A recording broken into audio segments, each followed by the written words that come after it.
Meron po dyan, nagbabangka pa. Meron dyan, malayo talaga yung mga lugar. So, bakit ka pa maglilingkod kung ang So, meron naman pong alternatibong pamalit sa kanila. Kaya lang, Chair, na-train namin yung mga gurong yun na biglang hindi maglilingkod ngayon dahil lang dun sa kanilang kalagayan. Hindi dahil kagustuhan nila, pero they were forced not to serve. So, yun po, saan namin kukunin kaagad yung pamalit. Lagay sa batas natin, pero siyempre po, yung pamalit kaagad na may kaalaman base sa pagtitrain namin ng 3 araw sa kanila sa iba't ibang lugar sa buong probinsya nila.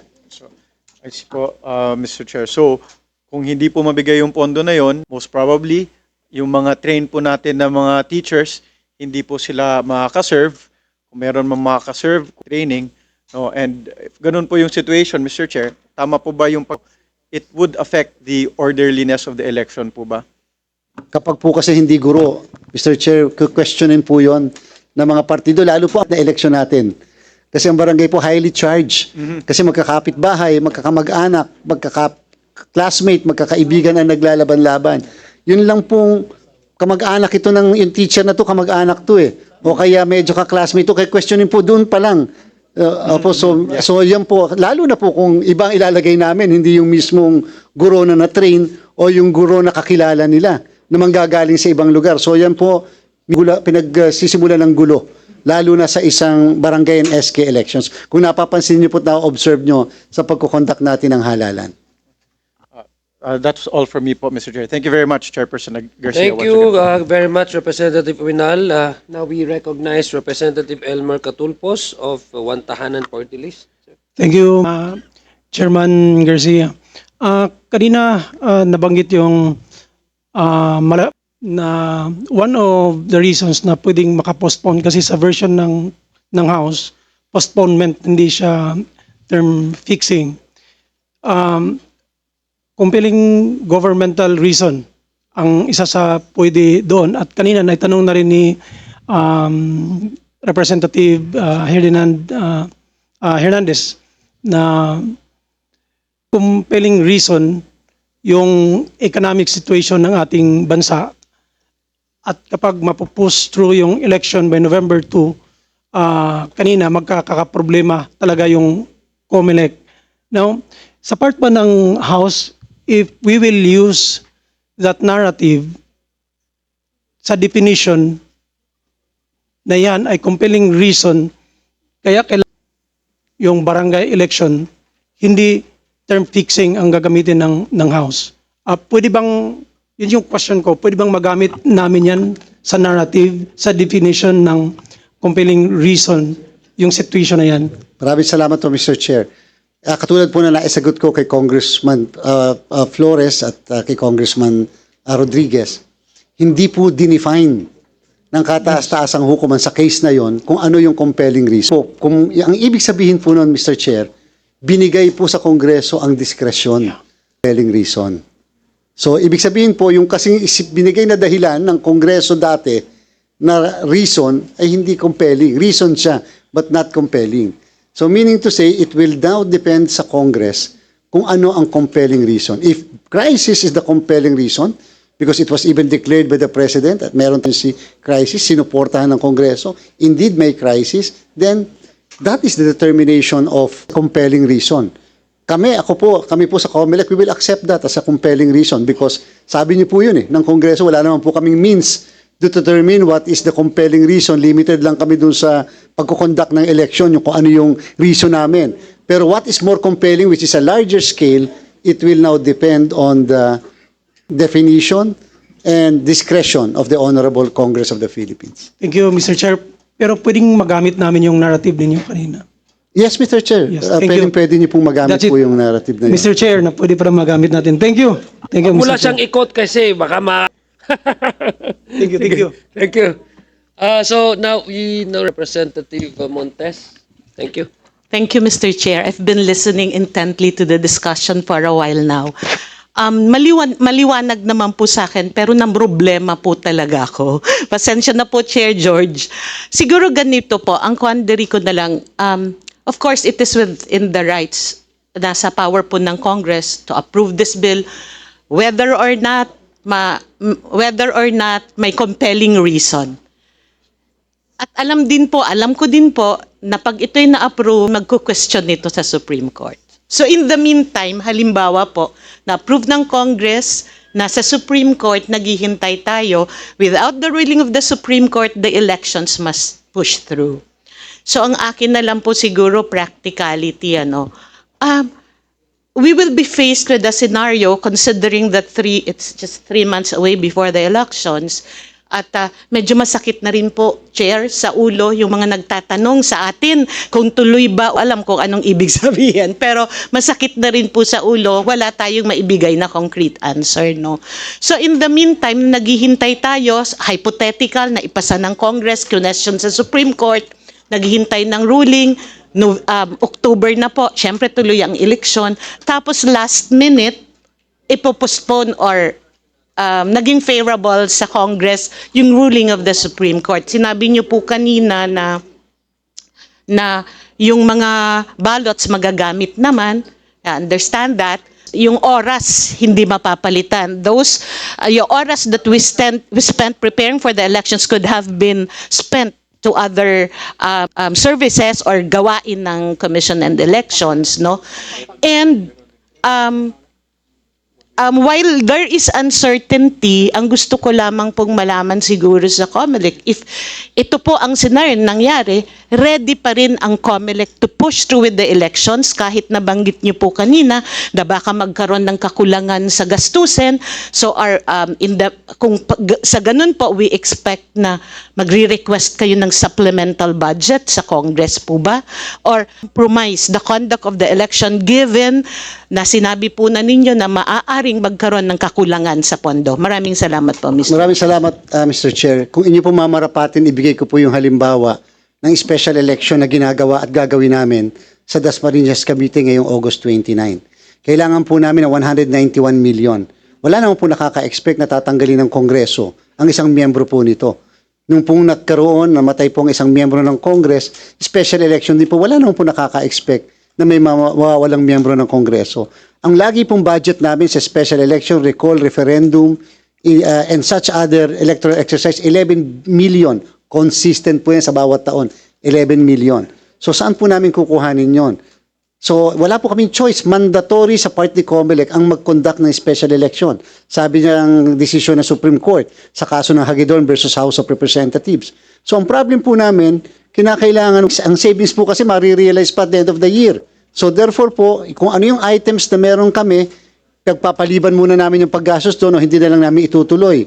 O kaya magre-realign kami ng budget. Precisely po, Mr. Chair, ganyan-ganyan po ang mangyayari sa amin dito. Kung ma-determine namin na talagang kapos, biglang nag-increase ang mga presyo na dapat, humingi ng dagdag, halimbawa talagang will be compelled, ang mangyayari po, may mga iba pa kaming items na natitira, hindi na namin muna itutuloy. Like for example po, binigyan kami through the GAA ng pang-advance preparation for the 2028 election. Power to realign. May power po kami to realign. That's the constitutional prerogative namin doon sa fiscal autonomy. At ibig sabihin po, kulang, pwede po namin early preparation for the national and local election. Mako-compromise na po yun. Effect kung sakasakali. So yun po yung ang problema namin. Kung kulang ang budget, kakailanganing hanapan ni COMELEC. Kasi po, yung special appropriation, mukhang kulang ang panahon ng Kongreso for that. And definitely, hindi natin po, wala po kami wala po tayong makukuhanan. Siguro, the most namin, ilalapit namin sa executive kung merong contingency fund para po mapunuan. Pero yung huli po namin, dalawa. Yung humingi po kami ng contingency, hindi po kami pinagbigyan. Wala po. Yung pong ito sa Dasmariñas, sumulat din po tayo. Sa executive, hindi rin po kami nabigyan. So wala din po. Maliliit po yun. How much more po kung 2.5 billion ang hihingi namin? With more reason na hindi po kami hindi naman po sa pine-preempt natin. So yun po yung aming senaryo. At hindi po sana yun makaapekto sa desisyon ng ating Kongreso. We do not want to influence you po on that matter. Determination na sinasabi lang po namin, yan po yung katotohanan sa part ni COMELEC. Sabi po naman sinasabi, you have to find ways. You have to find the solution. May budget kayo, di gawan nyo ng paraan. And then kung ano yung natipid nyo, wag dala muna kayong bumili ng ganyan. Or ganyan po ang mangyayari. At we have to also realize, ito po yung isang bagay pa. At napaka-importante. Ang version po ng House, ang version po ng Senate, ay term fixing po. Alam naman po namin may mga pamamaraan, etc., BICAM, etc. Pero dahil po sa magkaibang version, magtatagal po kami sa paghihintay kung talaga po bang tuloy. Yung tanong po sa inyo, tanong din namin, tuloy po ba yung eleksyon? Kasi yung po hindi ito ng ating Kongreso, the House and the Senate, di hanggang ngayon po yung question is hanging. In the meantime, baka po kasi nakakagastos na kami ng masasayang, nag-o-overtime po yung mga tauhan namin.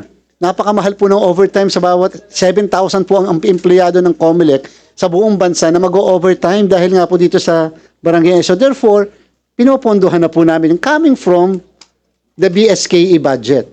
Thank you, Mr. Chair. Exactly po, yun yung aking pinanggagalingan na habang dito tayo sa sitwasyong ito, marami ang naapektuhan, madami ang pwedeng masasayang. The Congress is a collective body, so it's up to Congress whether or not it wants to test the waters, no? Ngayon, intayin whatever decision of the Supreme Court. Ang akin lamang po na sana in the process while doing and while waiting, hindi po tayo walang nako-compromise na trabaho na mga dapat ma-compromise po. Maraming salamat po, Mr. Chair. Thank you very much, Representative Montes. What we can assure this body is that whatever would be the outcome of this discussion, definitely we will not put COMELEC in further problematic position. Neither would to also do things that would again crack the ire of the Supreme Court. No? That is what we can guarantee. I think parang napakaganda po nung malalim na discussion dito, no? At sana malinaw na po na kahit sinasabi ni COMELEC Chair, may kapangyarihan pa rin ang Kongreso din yung crisis, no? Pero katulad ng sinabi ni Representative Ilago, mahirap na ang crisis na tutukuyin natin ay external na walang control ang tayong lahat, di ba? Kung magpapatuloy o hindi ito. In fact, sa mga bill nakalagay doon dahil daw ang oil, no? Samantala ngayon nasa mang ito. So kahit doon pa lang kita mo sabit na eh, no? Yung iba naman sinasite yung EO 110. Kahit sa EO 110 sinasabi ron effective for 1 year budgeted or terminated by the president sooner. We could have a situation na biglang wala na, sabi wala nang crisis tapos yun ang basis. So, in other words, Mr. Chair, napakahalaga pa nung binanggit din ni Chair Garcia na actually yung bill na nakafile sa Senado man kaparis nito, 'di ba? So, in other words, walang counterpart ito. No? Hindi ibig sabihin na hindi pa kinukonsider ng committee as of now. Di po ba? They refer na. Okay. Yeah. Oo. So in short na dead end na po with all due respect to the authors. Parang dead end na po legally kung itutulak pa natin ang ganitong proposal. Kaya mungkahi ko talaga and always ako naman ang gagaling katulad ng sinabi ko kanina, kailangan ang foremost talaga rito yung right of suffrage, yung pagrespeto sa karapatan opisyal. No? Kaya talagang ang panawagan po natin sa pagkatapos po ng malalim na diskusyon na ito ay siguro sapat na ang naging konsiderasyon at mag-move on na tayo sa iba dahil dead end na nga ito eh. No, mahalaga po yung sinabi. Ang problemahin natin ng COMELEC lalo na po para sa pagdagdag ng honorarium ng mga teachers na magse-serve. No? So gawin na pong, 'di ba, Chair, suportado yung 15,000 po yung honorarium ng mga magse-serve sa barangay election dahil manual po 'yan. No? Kaya napakahalaga po na bigyan natin ng sapat na kompensasyon. Yun na po ang budget. No? We have barely 2 months to go. Medyo malalagay po sa alanganin at lalong maaring mapinsala. Ito yung, di ba, yun ang natutunan na natin dito. Foremost palagi, kahit pa sabihin may kapangyarihan ang Kongreso na mag-postpone, pero para sa Supreme Court, kailangan tiyakin na napoprotektahan palagi yung right of suffrage, Mr. Chair. So yun po, Mr. Chair. Maraming salamat. We take note of the manifestation and the observation of Representative Tino. As to how the committee will proceed, again, kaya nga't pinag-uusapan namin po dito kanina na mukhang una para for us to move forward, consolidate muna natin ito kasi wala pa din ho dito yung mga authors, no? And we are not actually, majority of the members of this committee are not present. So for this committee to take a final course of action at this point in time, without necessarily soliciting the position of other members, especially our ex officio members, who appears to be part authors and the authors themselves, mukhang iniwan nata tayo ng mga author nandito. So, we take note of your position, Representative Tino, and we will follow up with this line of questioning in this next hearing that we'll have. In fact, meron pong nai-refer na dito na hindi lang postponement but fixing the term. So, we're just waiting for the proper referral from the Committee on Rules. Which leads me to request and solicit a motion